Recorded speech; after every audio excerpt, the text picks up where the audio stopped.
Today on Week in Review, Prime Minister Mark Carney visits the Northwest. NESA's call for action in the region. And we honor Remembrance Day.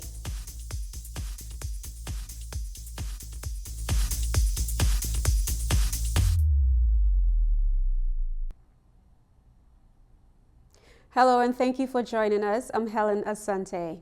The Prime Minister flew into Terrace this week to announce the next round of major projects to be priority fast-tracked by the nation. Here is the Prime Minister's jet landing at the Terrace Kitimat Airport on an unscheduled flight with security detail. The visit was kept under wraps and it was impossible to catch even a glimpse of the Prime Minister. The announcement took place not long after, as standing with the backdrop of the Skinner substation in Terrace, Prime Minister Mark Carney announced Silism's LNG, the North Coast transmission line, will be considered for federal government fast-tracking as major projects. We're starting to realize our full potential in both conventional, i.e. oil and gas, and clean energies. LNG is an essential fuel for the energy transition. LNG can help Canada build new trading relationships, especially in fast-growing markets in Asia. By 2040, it's estimated the global LNG demand will rise by 60%, and Canada will be ready. We're home to the world's fourth largest reserves of natural gas, and we have the potential to supply up to 100 million tons annually of new LNG exports to Asia. Prime Minister Mark Carney says Silism's LNG, the Nisga'a-backed floating export facility involving a natural gas pipeline across the north, will be one of the world's cleanest operations with emission 94% below global average, all while adding $4 billion a year to the nation's GDP. He says the North Coast transmission line, a 450-kilometer power line between Prince George and Terrace, will power Silism's and other transformative industrial projects, and it has the potential to generate another $10 billion in new economic activity. Two Northwest First Nations have already gone to court in opposition to the Silism project, but Carney says the federal government is putting huge financing on the table for Indigenous equity ownership of the project to help ensure they are fair. BC already has two projects on the federal government's major project list announced earlier this year, including LNG Canada Phase 2 in Kitimat and the expansion of the Red Chris copper mine near Inscut. None of the projects being considered by the Major Projects Office have yet received a national interest designation that would confer special treatment in permitting and approvals. The BC Nurses Union is renewing calls for action. The nurse and the union representative Marley Emery described a severe shortage, one that's critical and hitting smaller communities especially hard. Speaking with the president of the BC Nurses Union, who points to the nurse-to-patient ratio as the only way forward. I would say that implementing minimum nurse-to-patient ratios is the solution. The other thing is we know it's good for patients. When we have ratios, we have decreased readmission rates. We have a decreased length of stay. That actually saves money. There's a decrease in nurse vacancies, which means that there's a decrease in turnover, the need to orientate new staff. All of those create savings in the system. But I think the biggest payoff is that when we have safe staffing levels, which is what minimum nurse-to-patient ratios does, is it actually reduces the 30-day mortality rate for patients, which means that there is a reduction in preventable deaths. The president urged nurses to hang in, saying progress is being made. Number of surveys that we've done, 35 to 40% of our members at any given time are considering leaving the profession, and some admit to making an active plan. I would say that, I don't blame you. I want to say thank you for your service. And I want to say that I do believe we have solutions. Are they coming fast enough? No, they're not. But we do know that when we can you know, if we can hang in there a little longer, and recruit and retain more nurses, that the system is going to get better. And for nurses that are like considering leaving the profession, you know, maybe consider not leaving the profession, but maybe going into another area of nursing. If we can retain you to the profession, at least then we haven't lost you. Northern Health previously told CFTK-TV News is focusing on incentives, recruitment, training, and redesigning care to help stabilize the staffing. But the union says the time for action is now. In terms of government, I want to say wake up. Like, wake up. I want to say to the health authorities, wake up. It's not when we're in a crisis, we are in a crisis. I mean, look at the emergency room diversions and closures. British Columbians are not able to access the care that they require and they deserve. And I want to say that it is profoundly impactful in more rural and remote communities because there just isn't other options. And so I don't know what everyone's waiting for. We need to address the violence. We need to implement minimum nurse to patient ratios. We need to treat nurses with respect and value them for what they bring to the healthcare system. And I don't know what we're waiting for. The time to act is now. CFTK-TV News, Helen Asante. The Terrace RCMP have released a warning related to a recent incident. The police got word that a local business realized that a man had made a purchase with counterfeit money, and later that same day, another business caught a man trying to pay with fake bills, but they didn't accept it. RCMP ended up seizing the counterfeit money from one of the businesses and eventually arrested a suspected man for possession counterfeit money. While the man was released with future court date, the Terrace RCMP are still investigating the case and have warned businesses to watch out for anyone looking to pull off a similar scheme. A local group in Terrace has become a regular provider of handmade items for a very special wing of the region's hospital. CFTK-TV's Kil Maslin has the report. The Knox United Church acts as the home to a prayer shawl group made up of ladies that get together every Thursday to knit and crochet clothes for the purpose of donating them, and various organizations have really benefited from their donations. We have about 24 different organizations that we send our product to. We're busy knitting for the new NICU, babies' sweaters, blankets, toques, mitts. We used to support the Prince George NICU, but now that we have one, we're going to be we have sent our stuff to the local NICU. Yeah. At the end of September, since the month served as NICU Awareness Month, the group delivered 6 full boxes of handmade items to the new NICU at the Cassian Regional Hospital in Terrace. The items were given with the purpose of being used to clothe premature or sick babies that need to visit that part of the hospital.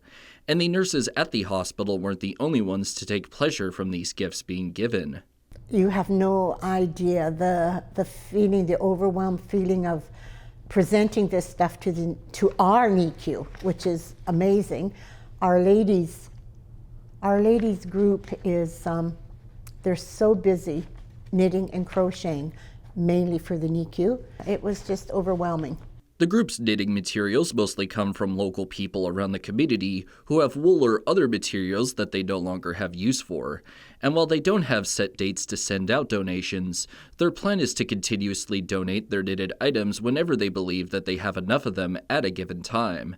For CFTK-TV News, I'm Kale Maslin. Up next, an Air Force veteran shares on Remembrance Day. The Terrace RCMP have released a report detailing how they heard that a woman had been hit by a vehicle in a hit and run earlier this month. The incident is said to have taken place in the intersection at Calum Street and Park Avenue and occurred at 9:15 p.m. The vehicle was described as an orange Ford SUV and it allegedly drove away after the incident, going westbound on Park Avenue. No serious injuries resulted from the hit and run, and now police are seeking out any witnesses or CCTV camera footage that might have seen what happened. We next look to our recent conversation with a former Air Force veteran who showed just how impactful Remembrance Day can be for our many armed forces. Today is Remembrance Day, a day dedicated to honoring all of our armed forces members that perished in the line of duty, in addition to paying tribute to the veterans who are still with us. One of those veterans, a former Air Force police officer named Mary Ann Misfelt, illustrated just how meaningful this day was to her and mentioned how it tends to bring out mixed emotions. There is always a sadness about it. The ones you lost, the ones that didn't come home, the ones that came home so changed that they were never the same. But there is a gladness to it. They may have given their lives, but we, the Canadian people, have profited by it. If it wasn't for our veterans, we wouldn't be sitting here having this interview. I wouldn't be able to talk about things. We wouldn't have had the freedoms that we have. So we honor our veterans and we love them, and we're happy for the ones that work for them. And we do have still a lot of veterans, not necessarily Second World War, but what about our boys and girls that were in Afghanistan and Bosnia, and the ones that are on peacekeeping missions? It's emotional. It's really emotional, Remembrance Day, for all of us from the Legion. Misfelt also had several relatives serve in the Second World War, giving her even more personal connections to the day. She was also designated to be the veteran that took the salute during the Remembrance Day parade from earlier today in Terrace. That parade is just one of the many events that took place around the country to celebrate those who have contributed to giving us the freedoms that we enjoy today. For CFTK-TV News, I'm K.L. Maslin. The streets of Terrace fell quiet as residents gathered to honor Canada's fallen heroes. Quieter than usual on Remembrance Day as the community gathered in downtown for the annual parade and ceremony. Though brief, the ceremony spoke volumes. Wreaths were laid, heads bowed, and the shared silence carried both sorrow and strength. Right.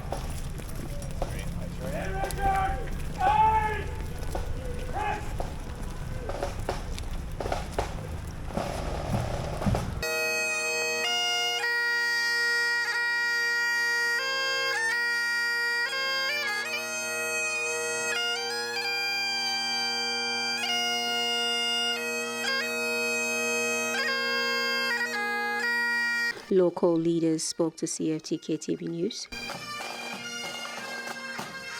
Super proud of the town as we see lots of people showing up once again. Thankful the weather kind of held out for us.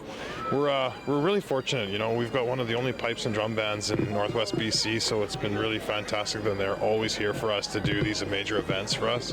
But obviously a somber day, and just appreciate all the attendance and the people here. I think that it's just so important to understand history, to remember history, to educate on that, and, you know, to really understand that ultimate sacrifice and what this day means.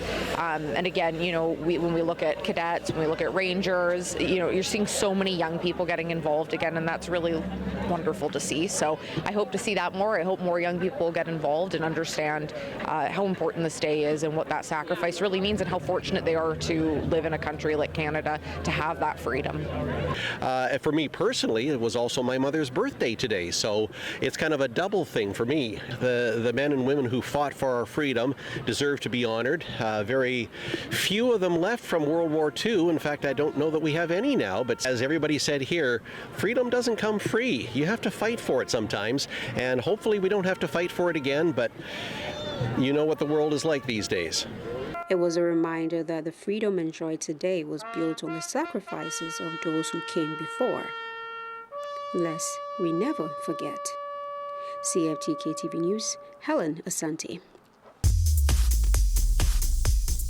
After the break, Smithers artists get high honors. On October 16, the inaugural presentation of the CSEA and Rita L. Alwyn Dissemination of Knowledge Award was held.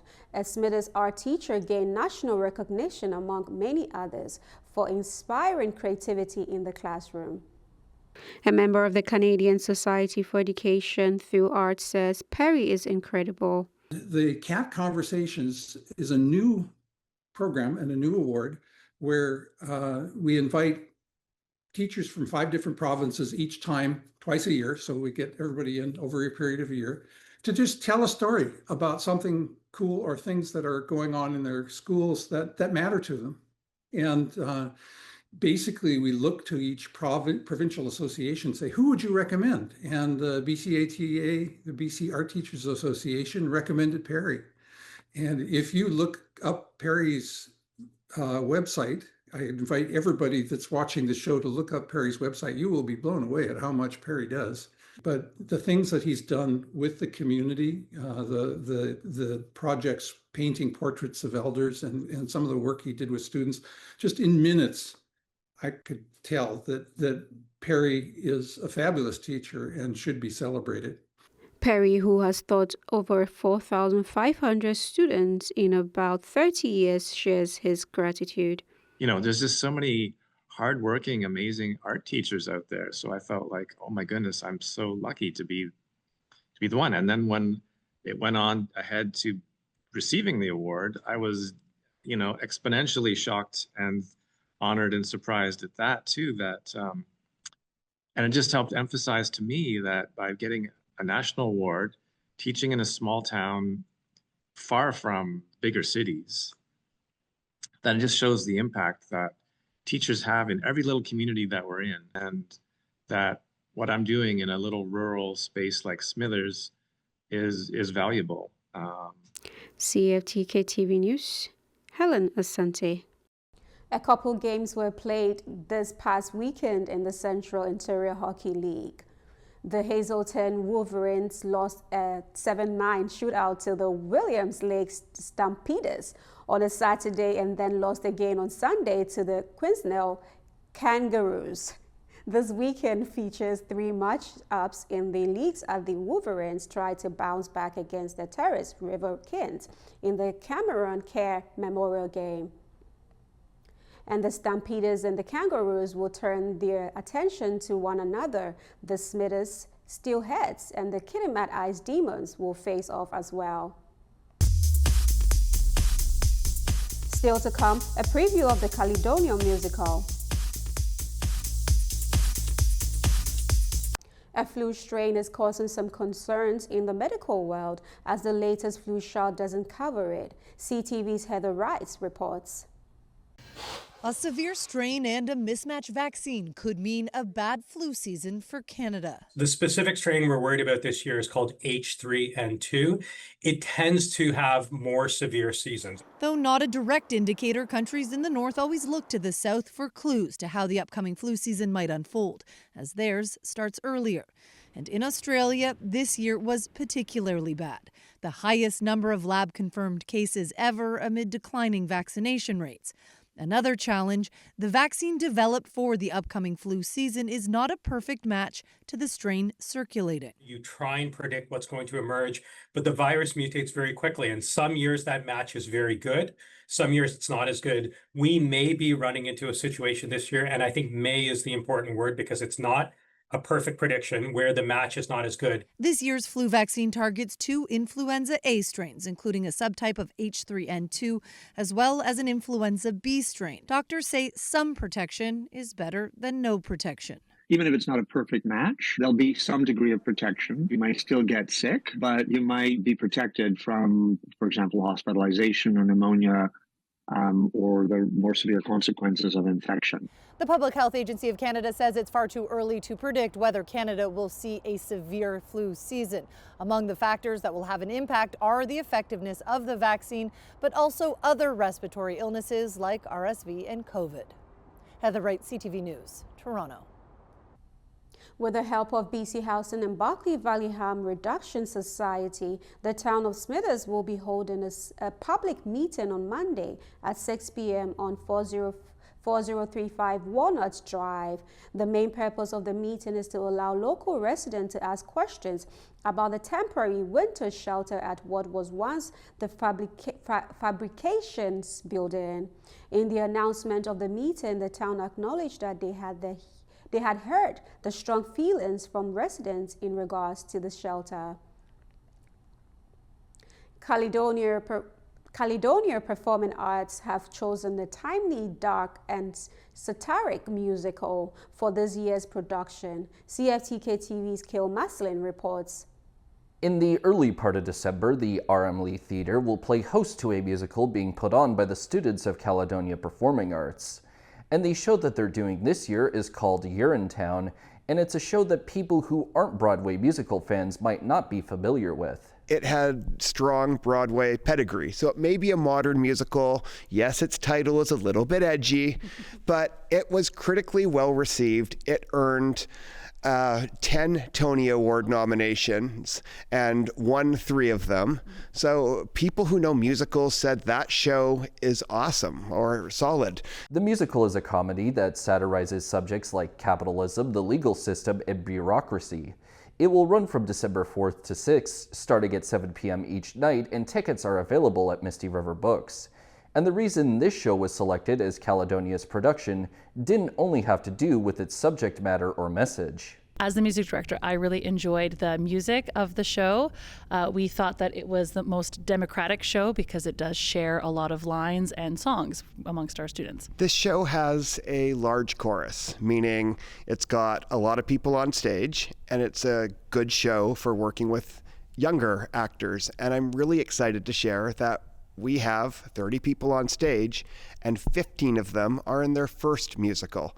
So it supports a group of people who are wanting to tip their toe into the trying out Broadway as best we can on our terrace stage. Although a lot of first-time participants are taking part of the production, there isn't a shortage of more experienced performers as well. I did it last year, but I've been in singing and musical theater and dance for my entire life since I was at least 4. I think the first musical I ever did was with Uplands Elementary's production of The Princess and the Pea. That was what really got me hooked on this form of storytelling. I really liked acting as a kid. I've always wanted to do something, and my first musical I watched, I just fell in love with it, and so I really wanted to stick with it for all of my high school career. This is my second. We've been working since September. And many of the performers are eager to show off what they could do in terms of their singing talents. Especially since I've dropped about 2 octaves since last year, so I'm able to hit way different ranges. Oh yeah, I practice every night, so this musical's gonna be good. 100%. I don't have as much experience in singing as some people do, but it's been really fun and getting to learn and progress. It's been really awesome. And while some might initially raise a brow at the title of the musical, all of the students have professed their confidence that everyone will come to enjoy it by the end of it. For CFTK-TV News, I'm Kale Maslin. That wraps up this edition of Week in Review. Join us for CFTK-TV News weeknights at 5, 6, 6:30, and 11.